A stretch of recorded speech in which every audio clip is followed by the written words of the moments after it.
नमस्कार, मैं हूं मृत्युंजय कुमार झा। शाम के 5:30 बज चुके हैं और अगले आधे घंटे तक आपके सवालों का सबसे बड़ा मंच तैयार है। अगर आपने कमोडिटी में ट्रेड किया है या फिर कोई नया ट्रेड करना चाहते हैं, जानना चाहते हैं कि आपके लिए कहां पर कमाई के मौके बनेंगे, तो आप सवाल पूछिए। नंबर आप नोट कर लें, जिस नंबर पर आप कॉल कर सकते हैं 022-2300-1634। इसके अलावा आप 022-2300-1635 पर भी अपना सवाल पूछ सकते हैं।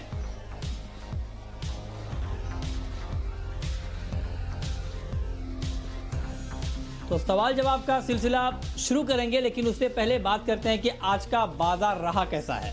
तो आज के कारोबार में जोरदार गिरावट आई गोल्ड सिल्वर में, क्रूड में, कैस्टर में। और गोल्ड सिल्वर की बात करें तो सोने चांदी के दाम करीब करीब 1600 रुपए तक गिर गए। एक तेज करेक्शन आया है आज बुलियन के मार्केट में और एमसीएक्स पर गोल्ड 45,660 रुपए तक लुढ़का है। चांदी का भाव 42,850 रुपए के नीचे फिसल चुका है। तो सवाल ये है कि अब अगले हफ्ते मंडे को जब मार्केट ओपन होगा तो क्या ये करेक्शन गहराएगा या फिर मार्केट एक बार फिर से तेजी का रुख करेगा, इसी पर हम बात करेंगे। और हमारे साथ बातचीत करने के लिए अजय केडिया हैं, केडिया कमोडिटी के एमडी, और साथ ही हमारे साथ हैं तरुण सत्संगी.com के। आप दोनों का बहुत बहुत स्वागत है। केडिया जी, क्या लगता है आपको मंडे मार्केट की शुरुआत गोल्ड की कैसी होने की संभावना आपको दिख रही है? गुड इवनिंग मित्र। देखिए, आज शुक्रवार था तो उम्मीद थी थोड़ी बहुत प्रॉफिट बुकिंग हो सकती है, बट हमने जो अभी वॉलेटिलिटी बढ़ी हुई है उसके चलते आज हमने 3% से ज़्यादा की गिरावट देखी।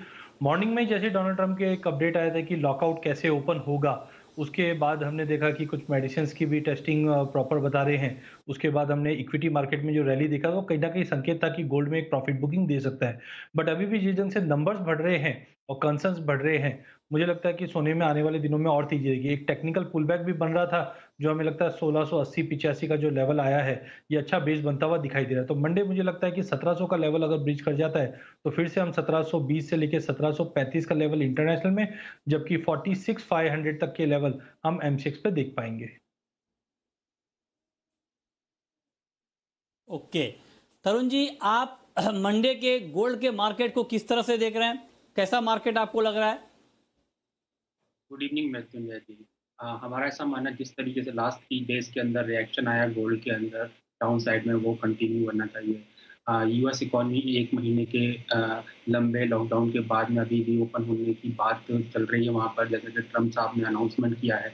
साइमल्टेनियसली कुछ वैक्सीन है जो कि काफ़ी अच्छा काम कर रही है कोरोना वायरस पैंडेमिक में, तो जिसके चलते भी हमने देखा कि इक्विटीज़ में रैली आया और रिस्की एसेट क्लास में रैली आई। साइमल्टेनियसली सेफ हेवन में हमने देखा कि प्लंज आया। मेरा ऐसा मानना है कि गोल्ड में बिकवाली करना चाहिए। ऑन राइज अगर मिलता है 46,100, जबकि 46,400 के ऊपर नहीं चलेगा। पॉसिबिलिटी है 45,000 से 44,800 तक गोल्ड के प्राइस आने चाहिए इन शॉर्टर टर्म। चलिए, तो आपको लग रहा है कि शॉर्ट टर्म में गोल्ड में थोड़ा करेक्शन बढ़ेगा, इस पर आप नज़र रखें। और आप कह रहे हैं कि 44,800 तक भी एक बार भाव शॉर्ट टर्म में गोल्ड का आ सकता है। हालांकि लॉन्ग टर्म के फंडामेंटल में अभी कोई बदलाव नहीं है।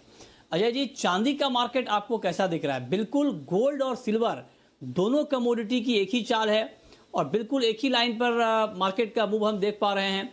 गोल्ड में भी 1600 रुपए के करीब की गिरावट, चांदी भी इतनी गिरी है। तो चांदी का मार्केट नेक्स्ट वीक कैसा रह सकता है?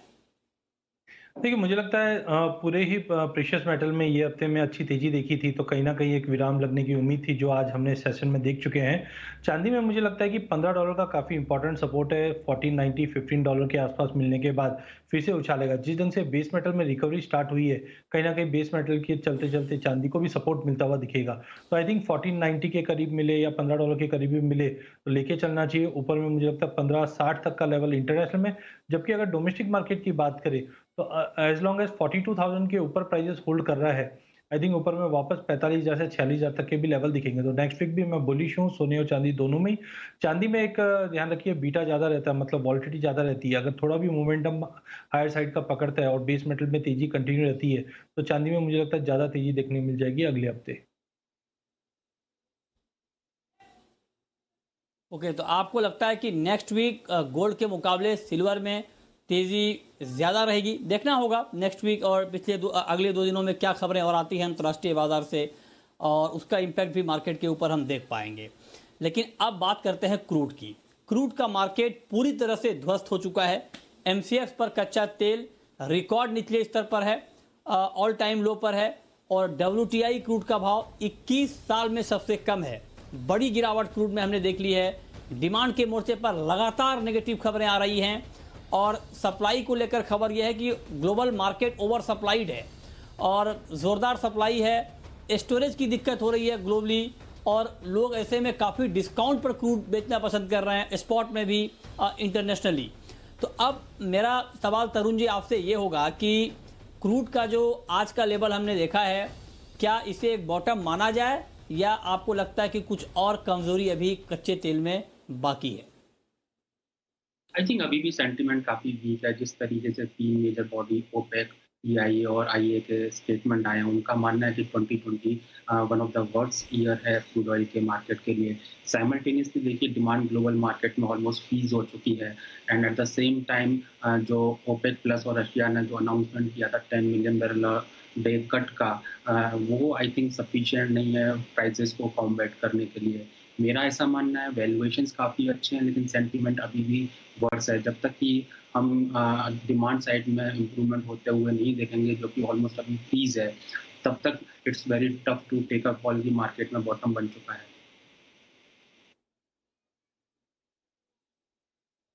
ओके, तो ये क्रूड पर आपका व्यू है। लेकिन अजय जी, नेक्स्ट वीक क्या क्रूड मार्केट ट्रेड करने के लिहाज से ठीक रहेगा, या अभी इस मार्केट को छूना ठीक नहीं है, बहुत लो लवान हो चुका है बाजार? देखिए, पहले भी मैंने कहा था कि ट्रेड पॉइंट ऑफ व्यू से क्रूड अभी सही नहीं है, क्योंकि वॉलिटिलिटी जिस ढंग से देख रहे हैं हम इंट्राडे में 10-10% की तेजी मंदी, वो काफ़ी एक इम्पॉर्टेंट मूव कर रही है, और मार्जिन्स भी काफ़ी ज़्यादा हाई है। टाइमिंग मुझे लगता है काउंटर काफ़ी ज़्यादा ओवरसोल्ड में है। तो आई थिंक मंडे, ट्यूसडे और वेडनेसडे 3 दिन मुझे लगता है मार्केट में एक बार जंप आ सकता है, बट ये सस्टेनेबल नहीं रहेगा, क्योंकि जिस ढंग से हमने ग्लोबल डिमांड में 30 मिलियन बैरल से ज़्यादा की ड्रॉप देखी है, और उसके बजाय हमने जो कट देखा है वो काफ़ी कम देखा है, जिसके चलते हमें लगता है कि अटकलें लगाई जा रही है कि $16-17 भी हम डब्ल्यूटीआई को, और करीबन $23 के करीब ब्रेंट को भी देख सकते हैं। बट ध्यान रखिए, काफ़ी ओवरसोल्ड है। अगर थोड़ा भी कोई पॉजिटिव न्यूज़ आती है तो हम एक बड़ा उछाल देख सकते हैं। चाइना से भी आज हमने जीडीपी के आंकड़े या इंडस्ट्रियल प्रोडक्शन के आंकड़े देखे, वो इनलाइन आए हैं, थोड़े बहुत बेहतर आते हुए दिखे। तो कोई भी अच्छा ट्रिगर अगर अगले हफ्ते आता है, तो क्रूड सबसे पहले पॉजिटिवली रिएक्ट करता हुआ दिखाई देगा। ओके, ठीक है, तो इस पर आप नज़र रखिए। ये राय बुलियन पर और क्रूड पर आपको दी गई है। लेकिन अब शुरू करते हैं सवाल जवाब। पहला सवाल है पुष्पेंद्र का, राजस्थान से हमारे साथ जुड़ रहे हैं। पुष्पेंद्र जी नमस्कार, पूछिए क्या पूछना चाहते हैं। हाँ जी सर, मेरा सवाल ग्वार और क्रूड पे है कि ग्वार अगले 6 महीने या 1 साल के प्रोस्पेक्टिव से कैसा रहेगा, और जो क्रूड का जो मे कॉन्ट्रैक्ट है उसको शॉर्ट करना चाहिए या नहीं करना चाहिए 2000 के लेवल पे। ये बड़ा अच्छा सवाल आपने पूछा है। पहला तो ये कि ग्वार का मार्केट 6 महीने साल भर के लिए कैसा रहेगा, और क्या मई वायदा क्रूड को शॉर्ट करना चाहिए, बताइए। इन दोनों सवालों का जवाब अजय केडिया जी क्या है आपके पास? देखिए, सबसे पहले गवार की बात करें तो रिसेंटली जो गेन आए हैं वो खाली सप्लाई कंसर्न्स को लेकर आए हैं। जिस ढंग से लॉकडाउन बढ़ा है, तो हमने देखा है कि पूरे लॉजिस्टिक अभी भी राजस्थान में पूरे अच्छे ढंग से नहीं है, और सप्लाई कंसर्न के चलते हमने गवार में तेजी देखी है। अनलेस एंड अनटिल 4000 का लेवल नहीं तोड़ के होल्ड करता है, मुझे लगता है प्राइजेस नीचे में 3400, ऊपर में 4000, ये रेंज में रहेगी। साथ में हमने देखा कि मानसून इस बार ऑन टाइम में और अच्छा रहने की उम्मीद है, जिसके चलते भी मुझे लगता है कि काउंटर वीक रहेगा। तो बेटर है गवार सीड और गवार गम दोनों में बाइंग से बचे। नो डाउट चाइना से कुछ इंक्वायरीज बढ़ी है, और चाइना का मार्केट भी ओपन हुआ है, उसके चलते गवार गम को थोड़ा बहुत सपोर्ट जरूर मिला था, क्योंकि हम जानते हैं कि गवार गम का एक्सपोर्ट मेजरली हमारा जो मार्केट है वो यूएस, यूरोप और चाइना है। सेकेंडली, अगर क्रूड की बात करें तो मई से बेटर रहेगा। मुझे लगता है कि अभी भी गिरावट जरूर है, बट काफ़ी रिस्की रहेगा ये लेवल्स पे शॉर्ट करना।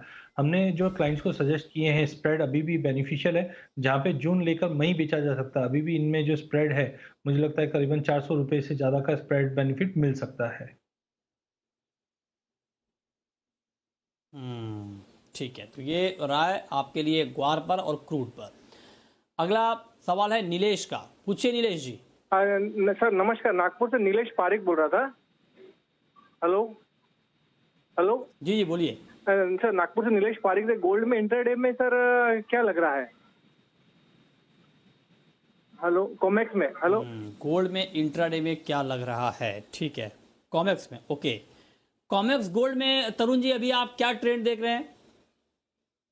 आई थिंक अभी भी वीकनेस लग रही है, थोड़ा सा रिकवर जरूर किया है लास्ट 5 to 10 मिनट्स के अंदर। मेरा ऐसा मानना है कि इवनिंग सेशन वीक रहेगा, और जो जून फ्यूचर है कॉमेक्स का, आई थिंक उसको 1720 से $1725 के बीच में सेलिंग किया जा सकता है, 1745 के स्टॉप लॉस के साथ। मुझे ऐसा लगता है कि आज या नेक्स्ट वीक में $1700 ब्रेक करेगा जून डेरिवेटिव, एंड मोस्ट लाइकली $1670 के आसपास प्राइस आने चाहिए।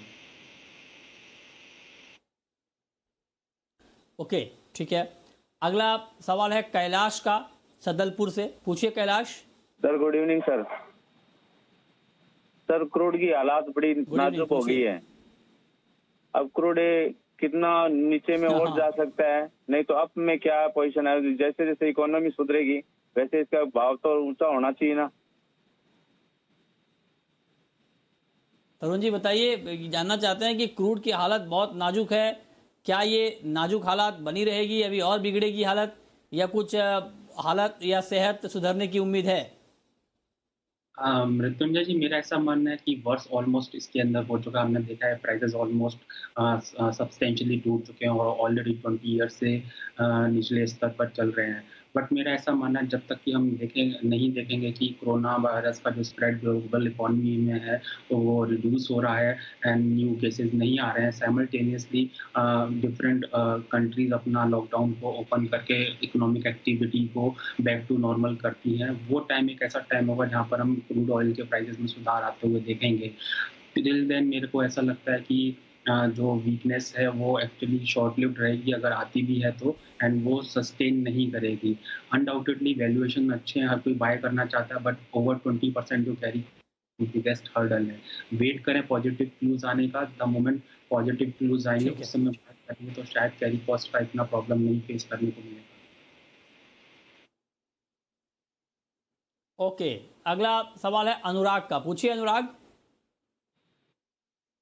दिन की बाइंग है 3700 पे, क्या करें? अभी प्रॉफिट बुक करके निकल जाए या रुक जाओ? क्या सवाल है आपने, क्या क्या लिया है आपने? Soybean sir, soybean. अच्छा soybean, okay okay. Ajay ji soybean पर क्या व्यू है आपका, क्या आउटलुक है? सोयाबीन का भाव आगे क्या देख रहे हैं आप? देखिए डोमेस्टिक फंडामेंटल के हिसाब से हमने पिछले साल ही देखा था कि क्रॉप साइज कम है, जिसके चलते प्राइस 4400 तक का लेवल छू चुका था।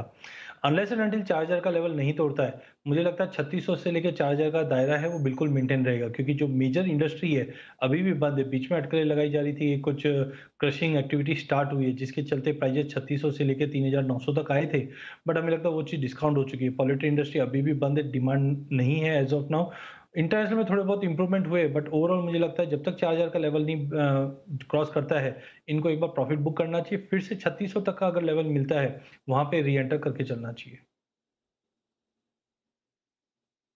ठीक है, राजेश हैं हमारे साथ संभल से। राकेश हैं, पूछिए राकेश।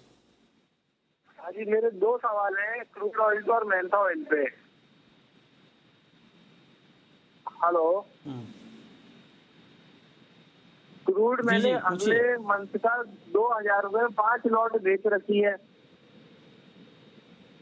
और करंट मंथ में 1250 रुपए की 5 ठीक है। लॉट मेंथा बेच रखी है। अच्छा, तो करेंट कॉन्ट्रैक्ट में मेंथा में आपने बिकवाली की है और मई वायदा क्रूड को आपने बेचा है। बताइए अजय जी, ठीक ट्रेड है इनका, बने रहे इस ट्रेड में? देखिए अगर मेंथा की बात करें तो हमने ये वीक के अंदर एक अच्छा खासा बाउंस जरूर देखा, बट सस्टेनेबल नहीं, क्योंकि इंडस्ट्री कंजम्पशन अभी काफ़ी बंद है। ये भी सुनने में आया कि जो मेंथा प्रोड्यूसिंग इंडस्ट्री है एज ऑफ नाउ सप्लाई जो है वो काफ़ी बाधित है। साथ में इस बार प्रोडक्शन एरिया काफ़ी बढ़ते हुए दिखाई दे रहे हैं, जिसके चलते हमें लगता है हायर साइड पे प्राइजेस सस्टेन नहीं करेंगे। तो टाइमिंग इनको बने रहना चाहिए, बट वॉल्यूम काफ़ी कम है, जिसके चलते प्राइजेस में एक स्पाइक्स हम लोग बार बार में देख रहे हैं। ओवरऑल मुझे लगता है 1200 तक का लेवल मिल जाएगा। वहीं क्रूड बेचना एक डेयरिंग वाली बात है as of now. No doubt technically market काफ़ी ज़्यादा ओवरसोल्ड है, लेने के लिए बहुत अच्छे लग रहे, बट टाइमिंग कोई ऐसी स्टोरी नहीं, और साथ में जो रोल ओवर कॉस्ट है वो भी ज़्यादा। टाइमिंग मुझे लगता है कि अवॉइड ही करना चाहिए। अगर इन्होंने बेच के रखा है तो आई थिंक 2080 का स्टॉप लॉस मई वायदे में लगा के रखिए। नीचे में अगर सपोर्ट की बात करें तो 1920 से 1880 तक के भी लेवल मिल जाएंगे, बट बेटर है अवॉइड करके ट्रेड कीजिए। ठीक है, नेक्स्ट कॉलर विपिन है उत्तराखंड से। पूछिए विपिन। हाँ नमस्कार सर। सर मेरा सवाल नमस्कार, नेचुरल पूछिए। गैस पे है। मैंने एनजी एक शॉर्ट बाई कर रखी है 137 पे। अच्छा, 137 पर आपने नेचुरल गैस में शॉर्ट किया है, बेचा है। ठीक है, क्या कर किया रखी है, जाए बाई कर रखी है। तरुण जी? 137 पर अजय सर से अच्छा है, बाई सर, किया है आपने। ठीक है, 137 पर इनकी बाइंग है। अच्छा, अजय जी से आप पूछना चाहते हैं, बताइए अजय जी। देखिए, नेचुरल गैस और क्रूड ऑयल पिछले काफ़ी टाइम से हमने कोरिलेशन सेम देखा है, क्योंकि एक एनर्जी अगर सस्ती होती है तो दूसरी एनर्जी भी उस पे इम्पैक्ट करती है। बट नो डाउट एक ब्रेकआउट की चांसेस ज़रूर है नेचुरल गैस में, लेकिन अनलेस एंड अनटिल 136 का लेवल ब्रीच नहीं करता है, हमें लगता है जो दायरा रहेगा नेचुरल गैस में वो 125 से लेके 136 के बीच में रहेगा। तो अगले हफ्ते ध्यान देने की बात रहेगी, अगर 136 का लेवल तोड़ता है तो डेफिनेटली इनको 147, 148 तक का एक शॉर्ट टर्म जंप देखने मिल जाएगा। समर चालू है, डिमांड ज़्यादा नहीं है, तो आई थिंक 136 का वेट करना चाहिए। अगर वो तोड़ता है तो इनको तेज़ी मिलेगी, अदरवाइज़ एक रेंज ही मार्केट में मेंटेन रहेगा जो 125 से 136 का रहेगा। ठीक है, अगला सवाल संजू का है नागपुर से। पूछिए संजू। मैं किसान हूँ, मेरे पास चना है, अभी बेचूं क्या रखूं? अच्छा, आप किसान हैं, आपके पास चने का स्टॉक है, आप जानना चाहते हैं कि अभी बेचना ठीक रहेगा या निकल जाए। बताएं क्या किया जाए अजय जी। देखिए, चने में हमने पहले भी कहा था कि जिस ढंग से लॉकडाउन है उसके चलते शॉर्टेजेस हो सकती है और प्राइजेस में एक उछाल मिल सकता है। आई थिंक वो उछाल आ चुका है। 42 50 के ऊपर प्राइजेस सस्टेन करते हुए दिखाई नहीं दे रही।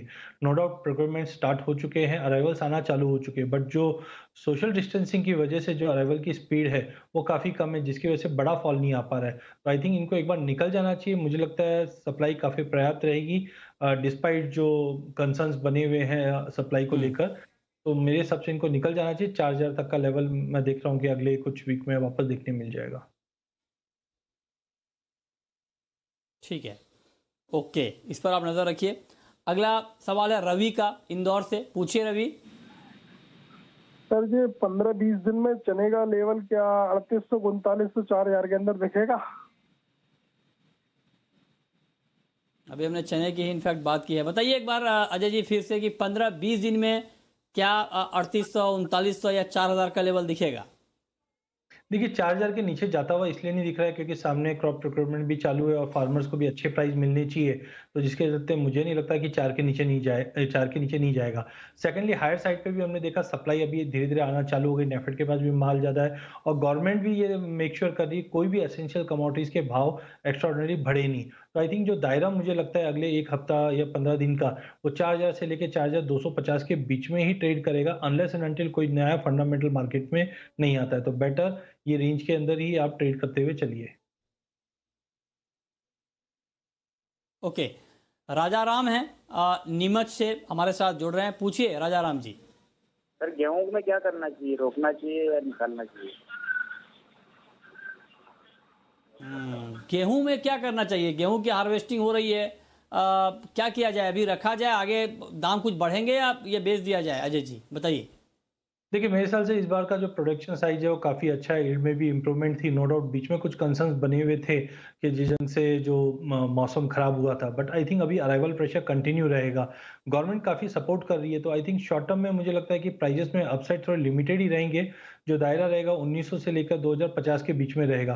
फ्यूचर्स पे ट्रेडेबल नहीं है, बट अगर हाजिर में है आपके पास तो बेटर निकल जाना चाहिए, क्योंकि जो सप्लाई है आने वाले दिनों में वो और ज़्यादा बढ़ेगी, जिसके चलते प्राइजेस में दबाव रहने की उम्मीद है। ठीक है, इस बीच नागपुर से हमारे साथ भगवान जुड़ रहे हैं। पूछिए भगवान जी। करना चाहता हूँ। हेलो, जी, मैं सिल्वर में इन्वेस्ट करना चाहता हूँ, तो अभी लेना ठीक रहेगा क्या? अच्छा, सिल्वर में आप इन्वेस्ट करना चाहते हैं, निवेश करना चाहते हैं, क्या ये सही वक्त है तरुण जी चांदी में इन्वेस्टमेंट का, या अभी थोड़ा वेट करना चाहिए? क्या सुझाव होगा आपका? जैसा कि इन्होंने कहा ये इन्वेस्ट करना चाहते हैं, मेरा ऐसा मानना है कि थोड़े डिप्स का वेट करना चाहिए। अगर करंट मार्केट प्राइस से करीबन 1500 से 2000 रुपए का फॉल आता है तो वहाँ पर सिल्वर में बाइंग करना बेटर रहेगा। अराउंड ये 41,000 के आसपास बाय करें, 40,000 के नीचे का स्टॉप लॉस लगाकर। और अगर सिल्वर को ये अगर एक होल्ड करते तो पॉसिबिलिटी है कि इनको अच्छे रिटर्न्स मिले। और शॉर्ट टर्म में पहले मुझे ऐसा लगता है कि करेक्शन आएगा।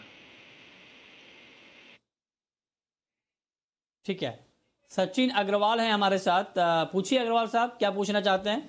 सर कॉटन ऑयल केक में अभी क्या करना चाहिए sir? Cotton seed oil cake में अभी क्या करना चाहिए? अजय जी बताइए, मौजूदा माहौल में, मौजूदा प्राइस को देखते हुए कॉटन सीड ऑयल केक में क्या ट्रेड बन रहा है? देखिए, कॉटन सीड ऑयल केक में पिछले हफ्ते हमने काफ़ी अच्छी गिरावट देखी थी, जो 2130 से ऑलमोस्ट 1900 का लेवल छूते हुए दिखा था। टाइमिंग मुझे लगता है कि लेबर इशू साथ में लॉजिस्टिक इशू की वजह से मार्केट में तेजी का रुख बना है। टेक्निकली 2020 के ऊपर प्राइसेस सस्टेन नहीं कर पा रहे मई वाले, बट प्रॉब्लली मुझे लगता है कि ये लेवल तोड़कर प्राइसेस वापस 2300 साढ़े 2300 तक जा सकते हैं। एक बार लॉकडाउन निकलता है और सप्लाई वापस इन्फ्लेट होती है, तब हम एक गिरावट देख सकते हैं, क्योंकि अभी किसानों के पास अभी भी 20% से ज़्यादा का माल पड़ा हुआ है। और मुझे लगता है कि इस बार की जो स्विंग है, इसमें अगर थोड़ा भी डिले होता है तो ये प्राइसेस में एक अच्छी खासी तेजी का रुख दिखा सकता है आने वाले कुछ महीनों में। तो टाइमिंग जब तक 1900 का लेवल ब्रीच नहीं करता है, बाय करके चलिए, ओके, जो ऊपर में 2100 तक का लेवल शॉर्ट टर्म में दिखा देगा। ओके। अगला सवाल है इंद्रेश का, इंदौर से हैं, पूछिए। जी, ये एनजी सर मैंने 132 में सेल की हुई है, तो इसका कुछ आउटलुक 2-4 दिन का या एक हफ्ते का? 125 में आप, हाँ 125 में आपने शॉर्ट किया है, 2-4 दिन का आउटलुक आप जानना चाहते हैं, बताइए तरुण जी। लास्ट 4 वीक्स के अंदर हमने देखा है सिल्वर के नेचुरल गैस के प्राइसेस 125 से 120 के बीच में काफ़ी अच्छा सपोर्ट्स ले रहे हैं।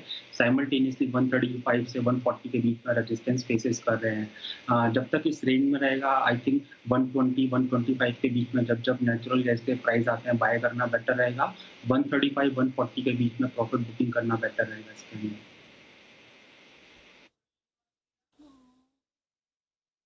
ओके, तो ये राय है आपकी कि अभी नेचुरल गैस में करना क्या है। ठीक है, इस पर आप नज़र रखिए। लेकिन एक और सवाल अजय जी मैं आपसे पूछना चाहता हूँ, ग्वार सीड का मार्केट अभी आपको कैसा लग रहा है? देखिए, जैसे मैं पहले भी कहा था कि गवार सीड में एज ऑफ ना कोई फंडामेंटल ज़्यादा दिखाई नहीं दे रहा। जिस ढंग से लॉकडाउन एक्सटेंशन हुआ है, सप्लाई कंसर्न के चलते प्राइसेस में थोड़ा बहुत उछाल आया है। इंडस्ट्रियल डिमांड डोमेस्टिक मार्केट में बिल्कुल नहीं है। हमारे लिए गवार के लिए 3 बड़े मार्केट रहते हैं, यूएस है, यूरोप है और चाइना। इस वक्त चाइना ओपन हो गया, जिसके चलते भी थोड़ी बहुत डिमांड जरूर बनी हुई है मार्केट में। बट मानसून अच्छा है, तो अनलेस एंड अनटिल 4000 का लेवल तोड़ता नहीं है, मुझे लगता है एक 3400 से लेके 4000 का जो ब्रॉडर रेंज है, अगले 15-20 दिन या महीने भर तक ये ट्रेंड में रहेगा। ठीक है, बहुत शुक्रिया अजय जी आपका और तरुण जी आपका हमारे साथ जुड़ने के लिए, बताने के लिए कि कमोडिटी में कहां पर ट्रेड करने का मौका बनेगा। तो फिलहाल इस बुलेटिन में इतना ही।